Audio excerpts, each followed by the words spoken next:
प्रधानमंत्री नरेंद्र मोदी ने शनिवार को सहारनपुर में एक चुनावी सभा को संबोधित किया। लोकसभा चुनाव के पहले चरण में 19 अप्रैल को सहारनपुर में मतदान होगा। भाजपा ने पूर्व सांसद राघव लखनपाल को मैदान में उतारा है, जबकि माजिद अली बसपा के उम्मीदवार हैं। इमरान मसूद सपा कांग्रेस गठबंधन के संयुक्त उम्मीदवार के रूप में यहां से चुनाव मैदान में है। यूपी के मुख्यमंत्री योगी आदित्यनाथ और राष्ट्रीय लोक दल प्रमुख जयंत चौधरी भी मौजूद रहे।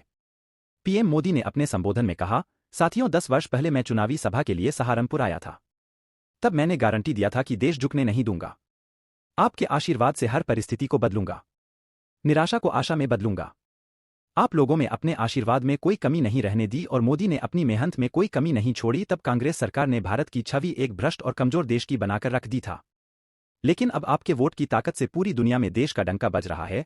2 लड़कों की फ्लॉप फिल्म फिर रिलीज की गई। प्रधानमंत्री नरेंद्र मोदी ने अपने संबोधन में कहा, कांग्रेस की स्थिति तो और भी विचित्र है।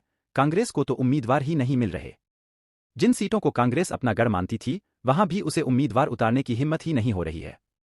यानी इंडी गठबंधन अस्थिरता और अनिश्चितता का दूसरा नाम बन चुका है।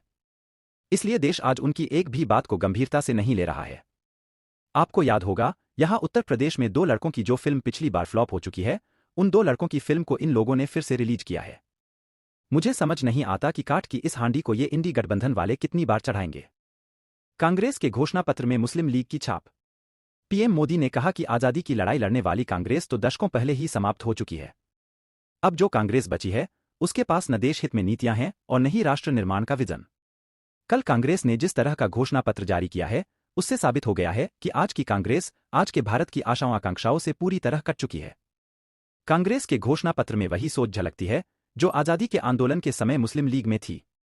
कांग्रेस के घोषणा पत्र में पूरी तरह मुस्लिम लीग की छाप है और इसका जो कुछ हिस्सा बचा रह गया, उसमें वामपंथी पूरी तरह हावी हो चुके हैं।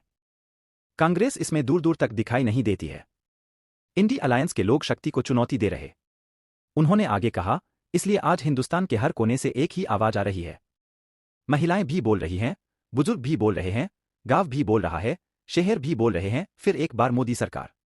2024 का चुनाव सिर्फ सरकार बनाने का चुनाव नहीं है, बल्कि ये चुनाव विकसित भारत बनाने के लिए है।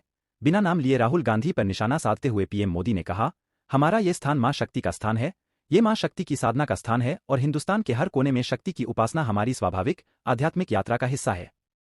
हम वो देश हैं जो कभी भी शक्ति उपासना को नकारते नहीं हैं। लेकिन ये देश का दुर्भाग्य है कि इंडी अलायंस के लोग चुनौती दे रहे हैं कि उनकी लड़ाई शक्ति के खिलाफ है।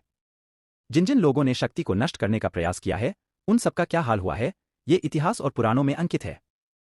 बीजेपी राजनीति नहीं बल्कि राष्ट्रनीति पर चलती है। पीएम मोदी ने अपने संबोधन में कहा, आज भाजपा का स्थापना दिवस है। बहुत कम दशकों में ही भाजपा के साथ रिकॉर्ड संख्या में हमारे देशवासी जुड़े हैं। भाजपा ने लोगों का भरोसा जीता है, भाजपा ने लोगों दिल जीता है। इसका सबसे बड़ा कारण है कि भाजपा राजनीति नहीं, राष्ट्रनीति पर चलती है।